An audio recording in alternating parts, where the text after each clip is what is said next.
बच्चों, आप सभी का हमारे YouTube चैनल आईटीएल देव क्लासेस में स्वागत है। बच्चों, आज हम आपके लिए एडकेट वर्कबुक प्रश्नोत्तर पुस्तिका भाषा भारती लेके आए हैं। भाषा भारती में हिंदी और किस कक्षा के लिए? कक्षा 8वीं के लिए। और ये जो आपकी एडकेट वर्कबुक प्रश्नोत्तर पुस्तिका है किस वर्ष के लिए बनाई गई? वर्ष 2024-25 और किसके द्वारा? मध्य प्रदेश राज्य शिक्षा केंद्र भोपाल द्वारा। और बच्चों, आपको एडकेट अभ्यास पुस्तिका से ही तैयारी करना है, क्योंकि कक्षा 8वीं की जो परीक्षा होती है वो कौन सी परीक्षा है? बोर्ड परीक्षा है। आपको दूसरे स्कूल में सेंटरों में परीक्षा देने जाना पड़ता है। तो आपको जो परीक्षा में प्रश्न पूछे जाते हैं ये एडकेट अभ्यास पुस्तिका से ही अधिक से अधिक पूछे जाते हैं। प्रत्येक एडकेट अभ्यास पुस्तिका से आप अच्छे से तैयारी कीजिए और इन्हीं से आपकी वार्षिक परीक्षा में प्रश्नों को पूछा जाएगा। आज हम इस वीडियो के माध्यम से आपको पाठ 5 श्री मुक्तानंद जी से मिलिए से एक संबंधित एक व्यंग है ये बताएंगे। चलिए, पाठ 5 क्या है आपका? श्री मुक्तानंद जी से मिलिए। इसे पाठ के पूर्व कुछ तैयारी और निर्देश दिए, आप उसे ध्यान से पढ़ लीजिए।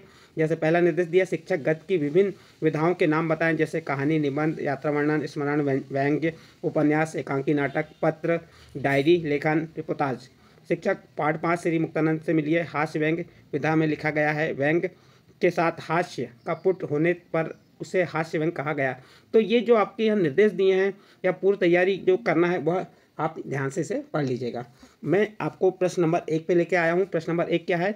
बहुविकल्पी सही उत्तर छांटकर लिखिए। इसका प्रश्न नंबर 1 है, श्री मुक्तानंद जी से मिलिए। पाठ किस विधा का है? संस्मरण, कहानी, व्यंग्य, रिपोर्टाज। तो इसका सी नंबर का ऑप्शन सही होगा, व्यंग्य है। ये क्या है? एक व्यंग्य है। अगला प्रश्न है, अजायब घर का समानार्थी क्या है? तो इसका सही आंसर आ जाएगा सी नंबर, संग्रहालय। इसका क्या है? सी नंबर का ऑप्शन सही होगा। नेक्स्ट प्रश्न है प्रश्न नंबर 3, मुफ्त का चंदन घिस मेरे नंदन। मुफ्त का चंदन घिस मेरे नंदन लोक उक्ति इस पार्ट में किस पर खरी उतरती है? लेखक पर, मुक्तानंद जी पर, मैनेजर पर, डॉक्टर पर। तो इसका सही आंसर आ जाएगा बी नंबर, मुक्तानंद जी पर। फिर नेक्स्ट प्रश्न है, मुफ्त की चीज़ों का मजा किस स्वभाव के लोग ले पाते हैं? संकोची, डरपोक, बहादुर, निसंकोची। तो इसका सही आंसर आ जाएगा डी नंबर, निसंकोची। मुफ्त की चीज़ों का मजा किस स्वभाव के लोग ले सकते हैं? जो निसंकोची होते हैं वह ले सकते हैं।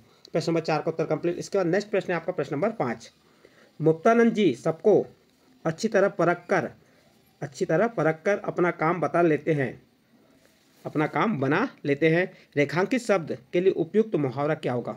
मुंह मोड़ना, नब्ज टटोलना, हाथ पाँव मारना, आंखें दिखाना। इसका सही आंसर आ जाएगा आपका बी नंबर, नब्ज टटोलना। फिर अगला प्रश्न है, नीचे दिए गए शब्दों में से उचित शब्द चुनकर रिक्त स्थानों की पूर्ति कीजिए। देखिए बच्चों, यहाँ पे शब्द दिए हैं जैसे समाचार, जान पहचान, समाचार पत्र, अशिक्षा, दैनी, मुक्तानंद, अमीर। इन शब्दों को चुनकर रिक्त स्थानों की पूर्ति करना है। प्रश्न नंबर 6 क्या कह रहा है? अखबार शब्द का हिंदी मानक शब्द खालिस्तान है। तो अखबार शब्द का हिंदी मानक शब्द है समाचार पत्र। प्रश्न नंबर 7 क्या है? मुफ्त में चीज़ें पाने के खालिस्तान एक सटीक उदाहरण है। तो इसमें आ जाएगा मुक्तानंद। फिर प्रश्न नंबर 8, पाठ के मुख्य पात्र के पान खाने का भी शौक खालिस्तान वालों की जेब से ही होता है। तो आ जाएगा इसमें जान पहचान। पाठ के मुख्य पात्र कौन थे? मुक्तानंद के पान खाने का भी शौक जान पहचान वालों की जेब से ही होता है। जनसंख्या वृद्धि का एक कारण खालिस्तान भी है। तो इसका सही आंसर हो जाएगा अशिक्षा। खालिस्तान क्या आ जाएगा? अशिक्षा। दिन शब्द का अर्थ दिवस है, जबकि दीन शब्द का अर्थ दैनी है। तो इस प्रकार से जो आपके रिक्त स्थान थे 6 से 10 तक वह कंप्लीट हुए। इसके बाद आपका नेक्स्ट प्रश्न आता है प्रश्न नंबर 11 और एक ऐसे प्रश्न है आपके अति लघु उत्तरीय प्रश्न है। प्रश्न नंबर 11 क्या है? मुक्तानंद जी अपनी कार्य सिद्धि के लिए किन नीतियों का प्रयोग करते थे? जो इस पाठ के व्यंग्य हैं या पात्र थे कौन? मुक्तानंद जी, जो अपने कार्यों की सिद्ध करने के लिए किन नीतियों का प्रयोग करते थे? देखिए, मुक्तानंद जी अपने कार्य सिद्धि के लिए साम, दाम, दंड, भेद सभी नीतियों का प्रयोग करते थे। आपका प्रश्न नंबर 11 का उत्तर कंप्लीट। इहलोक किसे कहते हैं? तो इहलोक यानी होता है संसार या जगत को कहते हैं। अगला प्रश्न है, एक दिन सुबह ही मेरे घर पर पधारे, बोले भाई जरा कालिदास ग्रंथावली दे दो। इस वाक्य में विराम चिन्हों का प्रयोग करके लिखिए। तो देखिए, ये वाक्य को पहले हम कहाँ कहाँ विराम चिन्हों का प्रयोग करेंगे और उसको लिख के बता रहे हैं। एक दिन सुबह ही मेरे घर पधारे, यहाँ पे आपका अल्पविराम लग जाएगा। बोले योजक चिन्ह, फिर यहाँ पे ये आपके उद्धरण चिन्ह लग जाएंगे। भाई, फिर कॉमा लगा, जरा कालिदास ग्रंथावली दे दो और पूर्ण विराम लगा के इसे बंद कर देंगे। इस प्रकार से यहाँ पे आपके विराम चिन्हों को लगाकर ये वाक्य को आप लिख सकते हैं। नेक्स्ट अगला प्रश्न आता है आपका प्रश्न नंबर 14, मुक्तानंद जी स्कूलों के प्रिंसिपलों और मैनेजर के घरों पर धरना क्यों देते हैं? उत्तर देखिए, मुक्तानंद जी फीस माफ़ कराने के चक्कर में स्कूलों के प्रिंसिपलों और मैनेजर के घरों पर धरना देते हैं। इस प्रकार से आपको प्रश्न नंबर 14 का उत्तर भी कंप्लीट होता है। इसके बाद नेक्स्ट प्रश्न आता है प्रश्न नंबर 15 और एक ऐसे प्रश्न है आपके लघुत्तरी। क्या है? माले मुफ्त दिले बहरम, माले मुफ्त दिले बहरम कहावत की 3 उदाहरण दीजिए। पहला उदाहरण है मुफ्त की बर्फ पाने के लिए वे अपनी कमीज फड़वा आए।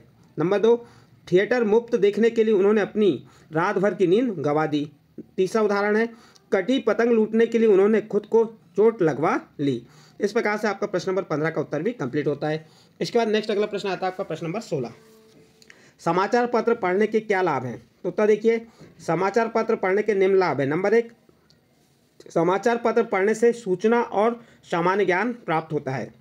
नंबर 2, समाचार पत्र पढ़ने से किसी देश की आर्थिक स्थिति, खेल, मनोरंजन, व्यापार और वाणिज्य के बारे में जानकारी मिलती है। इस प्रकार समाचार पढ़ने से जो लाभ हैं आप यहाँ पे लिख सकते हैं। मैंने 2 लाभ बता दिया, आप अपने आधार पे भी लाभ लिख सकते हैं यहाँ पे। अगला प्रश्न है प्रश्न नंबर 17। मुक्तानंद जी मांग कर लाई गई पुस्तकों को अलमारी में बंद करके क्यों रखते हैं? उत्तर देखिए, मुक्तानंद जी लोगों से पुस्तकें मांग कर लाते थे और उन्हें कभी वापस नहीं करते थे। इस प्रकार उनके पास बहुत अधिक पुस्तकें इकट्ठा हो गई थीं और वे उन सभी पुस्तकों को अलमारी में बंद करके रखते थे जिससे कि किसी की भी दृष्टि उन पुस्तकों पर ना पड़े। इस प्रकार से आपका प्रश्न नंबर 17 का उत्तर भी कंप्लीट हुआ। इसके बाद नेक्स्ट अगला प्रश्न आएगा आपका प्रश्न नंबर 18। क्या है प्रश्न नंबर 18? इहलोक को मुफ्त में सुधार कर मुक्तानंद जी अब परलोक में भी मुफ्त जीवन यापन करने की टोह में रहते हैं। इस कथन से क्या आशय है? उत्तर देखिए, इहलोक की भांति ही मुक्तानंद जी परलोक में भी मुफ्त की जीवन यापन के सपने सजोए हैं। उनका दृढ़ विश्वास है कि जब भगवान ने इहलोक यानी इसी लोक में आनंद पूर्वक निभा दी तो परलोक में भी भगवान मुफ्त में ही उनकी मुक्ति कर देंगे। इस प्रकार से आपका प्रश्न नंबर 18 का उत्तर भी कंप्लीट होता है। इसके बाद नेक्स्ट प्रश्न है आपका प्रश्न नंबर 19 और 20 कैसे प्रश्न है आपके दीर्घोत्तरी प्रश्न है। चलिए प्रश्न नंबर 19, प्रकृति ने आपको मुफ्त में कौन कौन सी चीज़ें दी, आप उनका उपयोग कैसे करते हैं? उत्तर देखिए, प्रकृति ने हमें वायु, पानी, मिट्टी, पेड़ पौधे, पशु पक्षी, नदियाँ, सरोवर, झरने, समुद्र, जंगल, पहाड़, खनिज आदि और न जाने कितने प्राकृतिक संसाधन दिए हैं। इन सभी के उपयोग से हमें सांस लेने के लिए शुद्ध हवा, पीने के लिए पानी, भोजन आदि जो जीवन के लिए नितांत आवश्यक है प्राप्त होते हैं। आपका प्रश्न नंबर 19 का उत्तर कंप्लीट हुआ। नेक्स्ट प्रश्न आता है आपका प्रश्न नंबर 20।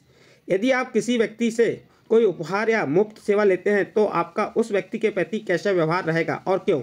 उत्तर देखिए, यदि मैं किसी व्यक्ति से कोई उपहार या मुफ्त सेवा लेता हूं तो मेरा उस व्यक्ति के प्रति आभार और सम्मान का व्यवहार रहेगा, क्योंकि उसने अपने संसाधनों से मुझे लाभ पहुंचाया है और इसके लिए मेरा कर्तव्य है कि मैं उसका आभार व्यक्त करूं और उसके प्रति सम्मान दिखाऊं। यहाँ और 2 बार आ गया तो आपको एक ही बार लिखना है, और उसके प्रति सम्मान दिखाऊं। इस प्रकार से आपका प्रश्न नंबर 20 भी कंप्लीट होता है।